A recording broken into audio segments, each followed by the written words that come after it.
We all buy those reusable shopping bags that everyone's getting at Kroger and Walmart. It seems all the rage. Thanks, Jim. Thank you. All the cool kids do it. Okay, thank you, Vanessa. And our next girl who will be speaking is Liz Ramia. The angelic signaled at the time of their speech, "The Day That Changed My Life."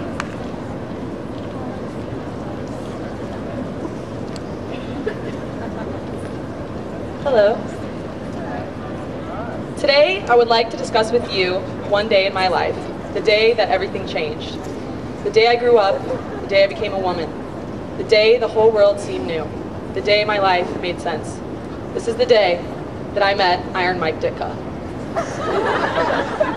As my mother and I chatted at dinner in Las Vegas in spring of 2007, I began to feel something in the air. I sensed a change. Little did I know, that change was the sudden presence of greatness. Our waiter approached the table and began a conversation with us as he presented our dinner. He asked us, "Where are you from?" "Peoria, Illinois," we said, and he stared at us blankly. "South of Chicago," we added in unison, and suddenly a glimmer of recognition appeared in his eye. "It's funny you should say that," he said. "Mike Ditka just sat down to dinner on the outdoor patio." I thought my ears were deceiving me. Could it be that Hurricane Ditka was truly breathing the same air as I? Indeed, the fearsome blocking legend with 427 career receptions for 5,812 yards and 43 touchdowns, inducted as the first tight end ever in the Pro Football Hall of Fame, was there. As we abandoned our dinner and quickly but daintily hauled ass to the patio, I thought lovingly of the touchdowns my hero had scored on offensive fumble recoveries, and my heart melted. As we approached this table, I thought of what I might say. Quickly, I decided the key was to be calm, collected, and smooth. "Mike!" I heard myself scream. Needless to say, I had Mr. Ditka's attention, and although he was probably scared of me, he fulfilled every expectation with his kindness, generosity, and sense of humor. He talked with us, hugged us, we shared a laugh, and took pictures which can be found on Facebook. Although Mike Ditka was only rated number 90 in the Sporting News 100 Greatest Football Players, he will always be number 1 in my heart. Thank you.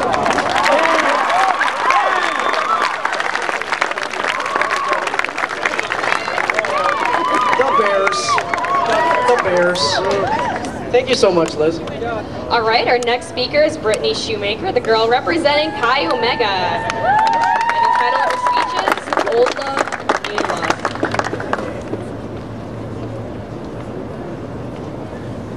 You look dashing, Rich.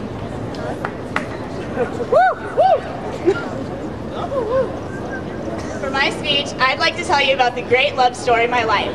Every girl here has one. This is mine. My brother introduced us 3 years ago when he was a student here at Bradley. I had never really done the online thing, and I wasn't looking for anyone either.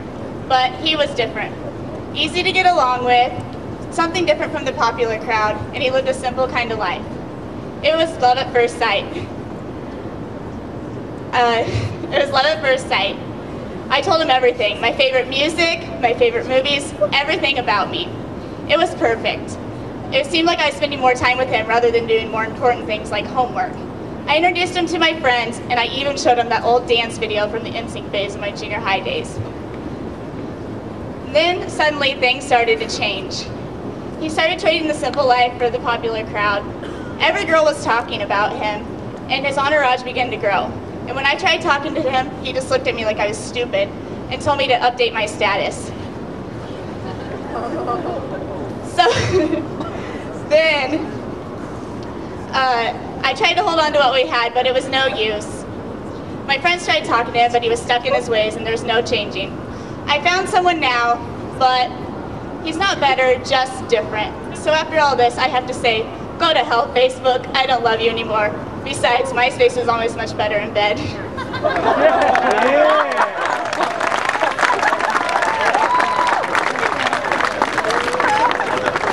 Thank you, Brittany. Who here likes the new Facebook? Nobody? I love it! I can't even read the new Facebook. I don't even know who my friends are anymore. It's all like in Greek and like Lebanese and stuff. Okay. Our next girl representing the Sisters of Kappa Delta is Megan Redmond, who will be speaking on the subject of how far she's come.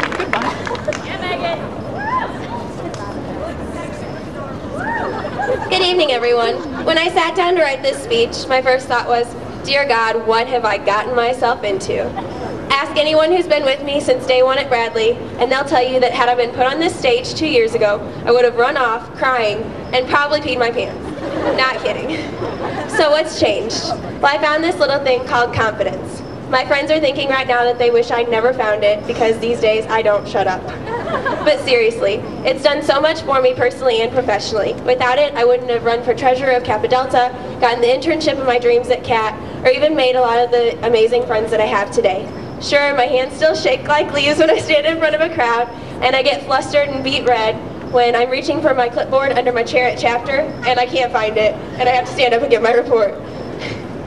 But I've improved by leaps and bounds. Where do I give credit for my newfound glory? I give it all to my sorority, most generously to our affiliation with the Dove Campaign for Real Beauty and the Girl Scouts.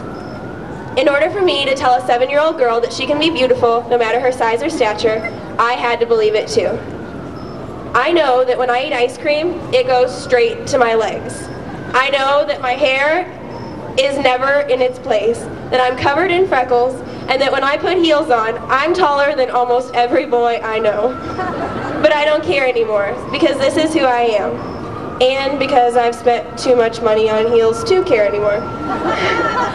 The moral of the story is this: be yourself, don't worry about what other people think, and stand out in a crowd. Those are the 3 things I try to do every day, and look how far I've come.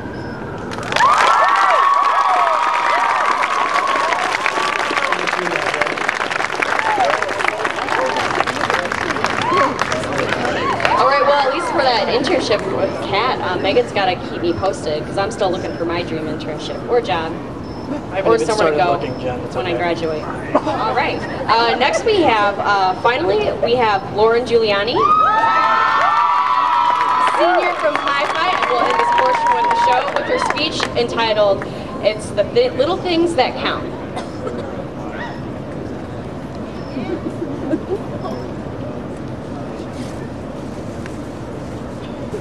Good evening, I'm Lauren Giuliani.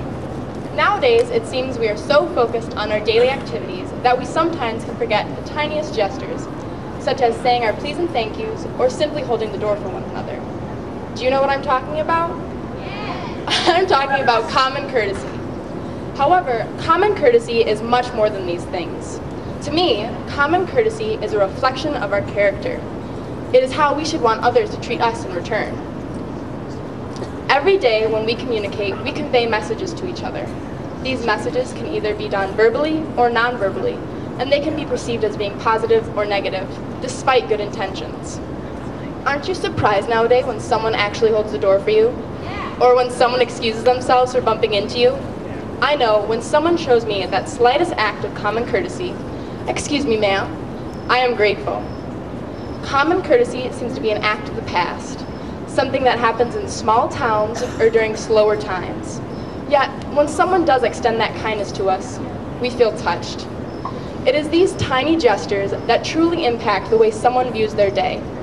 So, I encourage you to go out, to say your please and thank yous, to hold the door for someone, to